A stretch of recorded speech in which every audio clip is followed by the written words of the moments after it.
Hello mga kapipay, for today's video ay gagawa tayo ng garlic pickle.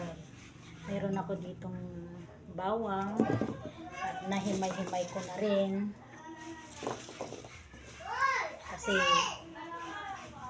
yung garlic pickle ko ay kukunti na. Binabad ko ito sa suka, kahit na anong klaseng suka. Pero mas maganda sana yung suka na ano ba yun, yung apple cider. Palibasa wala pa ako noon, kaya ito na lang muna. Ang bawang ay ginagamit ko ito dahil ako po ay high blood at mabisa naman sa akin itong garlic pickle. Alam nyo, ang bawang ay napakaraming na gagamot nito, lalong lalo na po sa mga high blood na kagaya ko. Pero kung nagmi-maintenance kayo ng pampababa, ay huwag kayong magtitik ng bawang dahil baka bumulusok ang inyong dugo.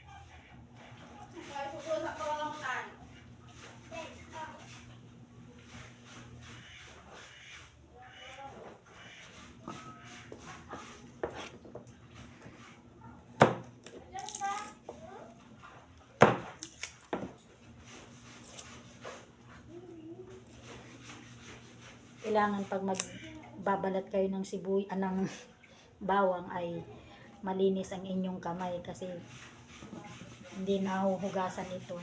Diretso na sa garapon. Diretso nang ilagay sa garapon na mayroong suka.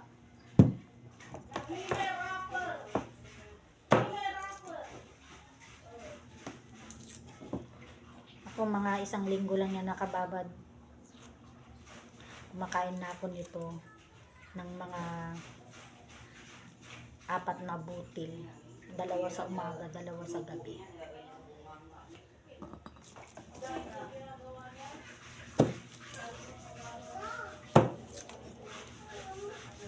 Kakain ako nito pagkatapos kong kumain. Kain na ng konti, kakain na ako nitong bawang.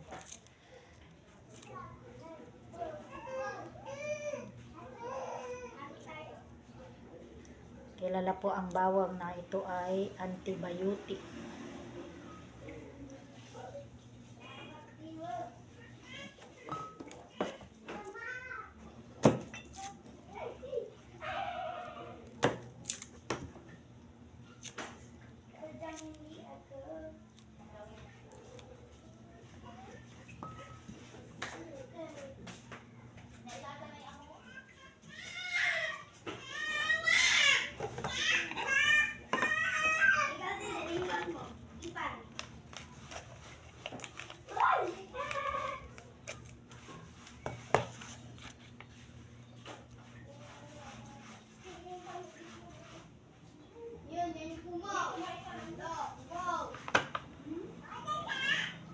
Diretso na natin ilagay para hindi na siya madapuhan ng,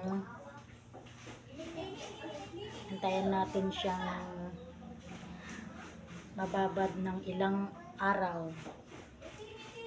3 araw pwede na itong kung kaya mo yung kanyang anghang, kung kaya mo, pwede na.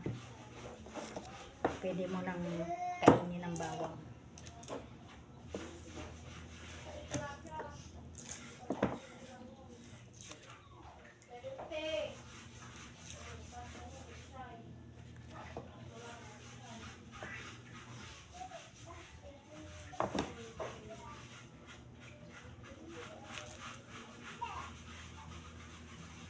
Matagal lang maghimay.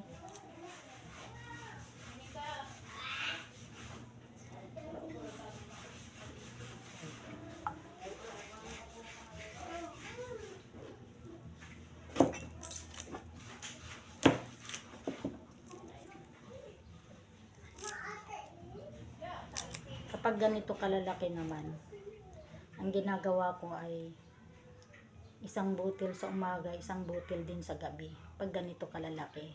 Pero pag kayong ganito naman nakaliliit, 2 butil sa umaga, 2 butil sa gabi, kaya 4. Pero kung ganito, isa-isa lang. Kasi malaki.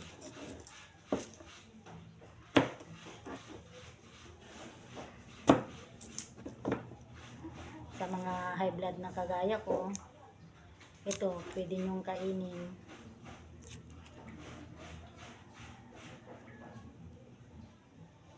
Pero kung may maintenance kayo na pampalabnaw ng dugo, huwag kayong kakain nito. Dahil bubulusok ang inyong dugo. Pero kung wala kayong maintenance para sa pampalabnaw ng dugo, pwede ito.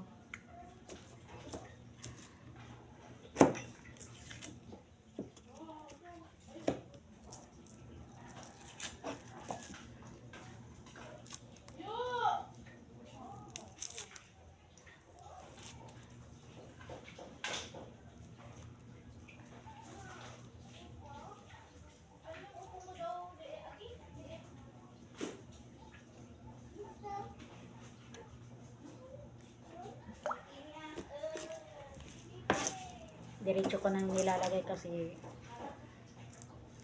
para hindi na madapuan pa ng langaw, kasi hindi ko na ito hugasan.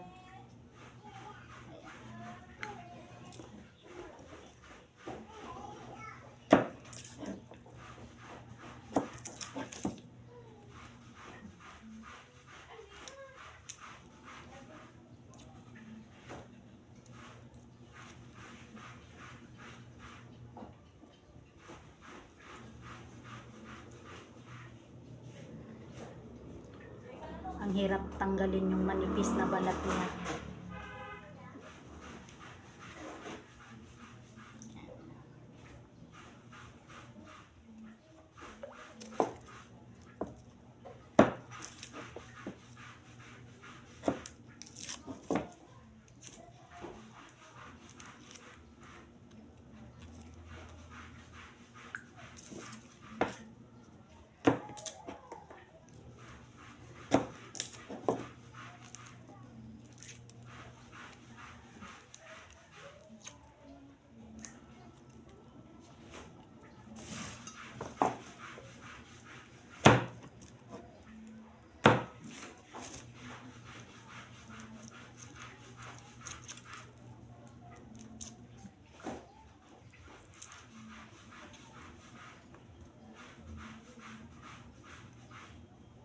Ayan.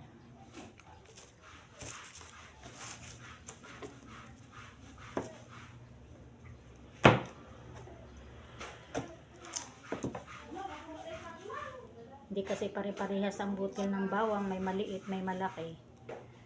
Kaya pag maliliit, 2 inumin nyo sa umaga, 2 kainin pala, 2 din sa gabi. Ayun. Ayan. Nakadalawang ganito ako.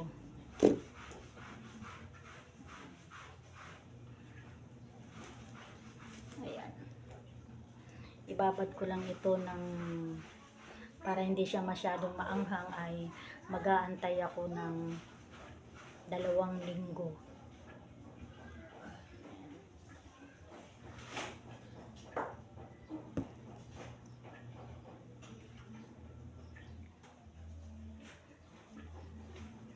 Sa mga high blood na kagaya ko, subukan nyo itong ganito. Garlic pickle.